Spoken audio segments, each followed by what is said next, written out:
Kevin Wilson is my name. I thought it was only right to talk about what happened to me and my family. I was a very logical and skeptical man. I didn't believe in Bigfoot, werewolves, ghosts, or anything to that nature. They were just silly bedtime stories that my mother used to tell me. Nowadays, I'm not too sure what I believe anyway. Before I get too ahead of myself, I should probably start at the beginning, back before I met those things. My wife Monica and I lived in Reno, Nevada for basically our whole lives. When my wife got pregnant, I was so happy. All my life I'd wanted to be a father and teach my child how to grow up in the world. I can still remember the day that my son was born. He was so small and fragile, and I was so happy that my dream was finally coming true. Of course, I was happy for Monica as well, giving birth to our beautiful child Toby. A few years after Toby's birth, Monica and I started talking about moving. We wanted to get out of the city in the desert and find a nice small community where we could raise our son. We searched for weeks, hundreds of cities and every state that didn't have a desert in it. Finally, after weeks of searching, Monica found the city of Juneau. It was the capital of Alaska, and yet it only had about 30,000 people in it. We checked our budget and came to the conclusion that we would move to Juneau. When the plane landed, it was raining, not heavily raining, mind you, just drizzling more or less. We were told by some locals that it rains quite a bit in Juneau. We didn't mind though. We just wanted out of the big city stress and clutter. We'd already made plans on renting a house and getting interviews for jobs before we moved up there, just to be on the safe side. We took a cab and started our way to our house, which was in a part of Juneau they called Dugas. We had to cross a bridge to get there, which we learned from the cab driver was a large island next to mainland Juneau. He dropped us off in front of our house, and what a view we had of the water. We were on the beach front and had our own stretch of beach where we could go straight to the water. It was very beautiful, and we thought that we'd made the right choice for everyone. As we settled into our new house, I remember glancing outside and seeing an animal floating in the water staring towards our house. I knew nothing about animals, but I thought I should take a picture of it to symbolize that this was our good luck symbol. By the time I got in the camera and come back to the window, it was gone. I didn't know it at the time, but the animal I'd seen was an otter. That night, I was woken up by strange noises coming from the beach. I got out of bed and looked out of the window to see dark silhouettes running on all fours. I managed to grab my camera and snap a few photos of the things, and I went back to bed. The next morning, I showed my Monica and Toby the picture of the animals. They were amazed, and Monica thought that whatever they were cute. When I went to work, I showed some of my coworkers the picture, and one of them blurted out, "Oh, those would be sea otters playing in your property." I remember asking him if they were dangerous, and he replied with only if provoked, or unless it's a Kush Tacker. Everyone but me laughed at what seemed to be a joke that went straight over my head. "Don't make fun of them." The new voice startled me when I span around to see who it was. It was a man who appeared to be an Alaskan native. The other side and returned to work, but I wanted to know what this Kush Tacker was. I asked him why you shouldn't make fun of them, and he said, "You're not from around here, are you?" I shook my head because there was no point in lying, and he said, "Share is a lit word that refers to otter people, who are known for being shapeshifters and for killing and eating humans." A few nights later, I was watching TV in the living room when I heard a baby crying on the other side. I froze as I reached for the handle, and the sound made my hair stand up. As I previously stated, I was skeptical, but for a moment, every horror movie I had ever seen returned to me. I shook the feeling off and opened the door. I looked down and saw an otter with bright green eyes staring back at me. Since there was no baby there, I was very concerned about it. I tried to push it away with my shoe, but as I touched it, it hissed at me and swiped, taking a good chunk of skin with it. I yelled in pain, and the otter fled back to the water. I sat down, holding my wound as it dripped blood onto the hardwood floor, and when I looked up, I saw that it was standing on two legs. I don't know if my heart had ever pounded that hard before, but I can honestly say that I had never felt so scared in my entire life. I hurriedly got up, locked all the doors and windows, and slammed the back door shut. When Monica got home, I told her what had happened and showed her my wound.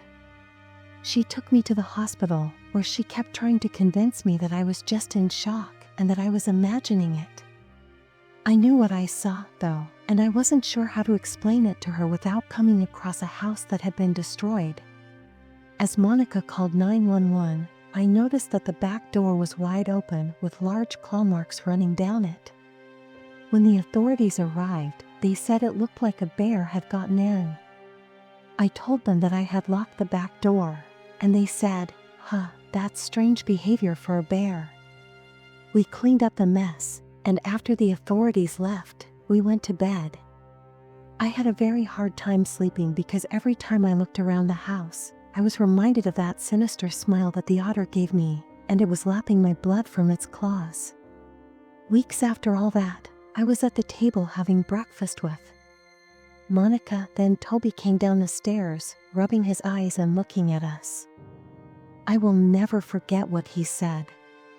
He then turned to face me and said, "The otter people told me last night they want to kill me."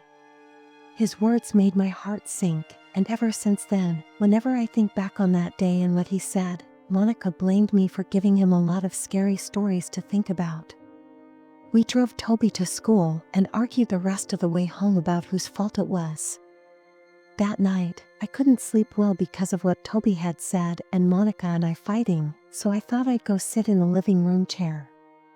I sat down and started to fall asleep, but then I heard a baby crying like before, so I got up and ran to check on Toby.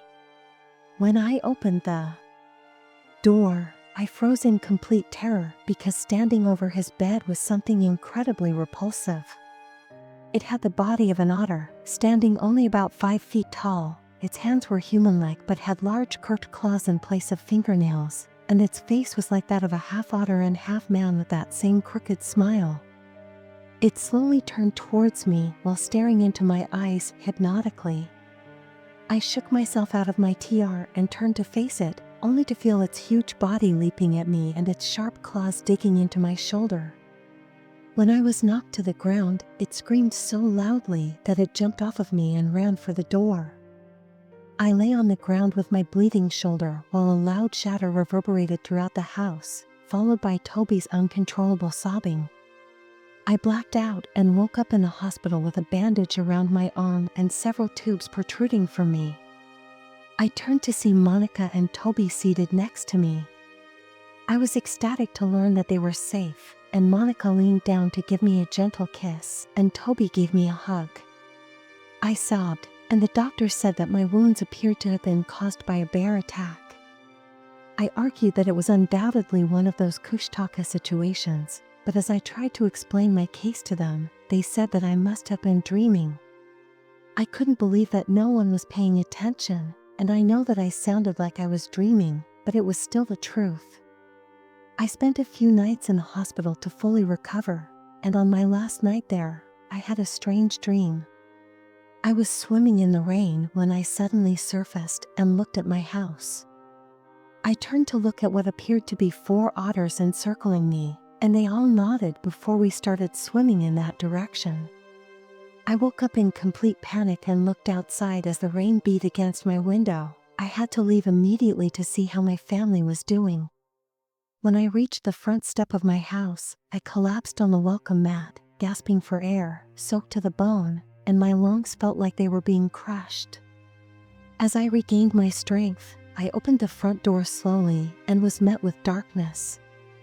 I tried the lights, but they didn't turn on, so I gulped and stepped inside further, noticing a slight breeze.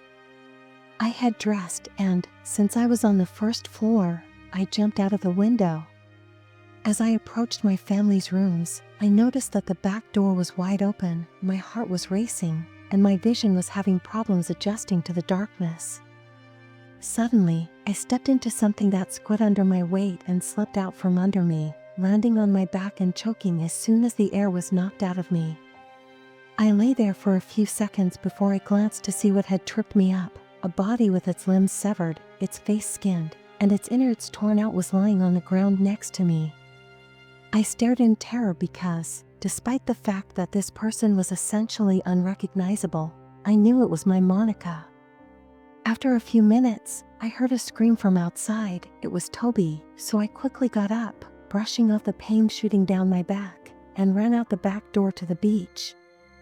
I looked away, unwilling to look at that abomination, and tears started to fall down my face as reality began to set in. I was instantly stopped in my tracks as I looked into the green eyes of a Kush Tacker that was grinning crookedly while holding Toby by his hair.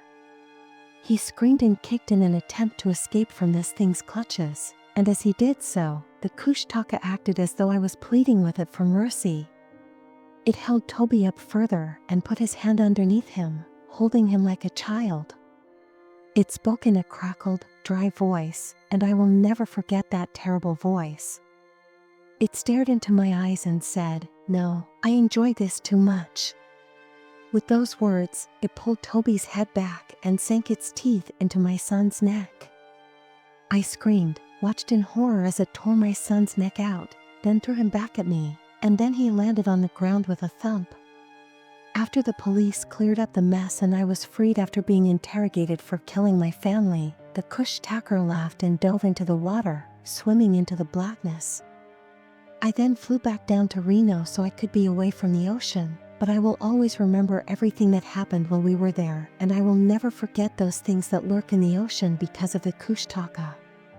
Please take note of my warning because I will never again go near the ocean. I can't sleep at night, and whenever I hear a baby scream, I'm reminded of those green eyes and that awful smile. Above all, though, I will remember that awful voice and what it said to me. Avoid looking back for more spooky, eerie past or horror stories if you ever see a Kush Tacker. View the on-screen video or the playlist.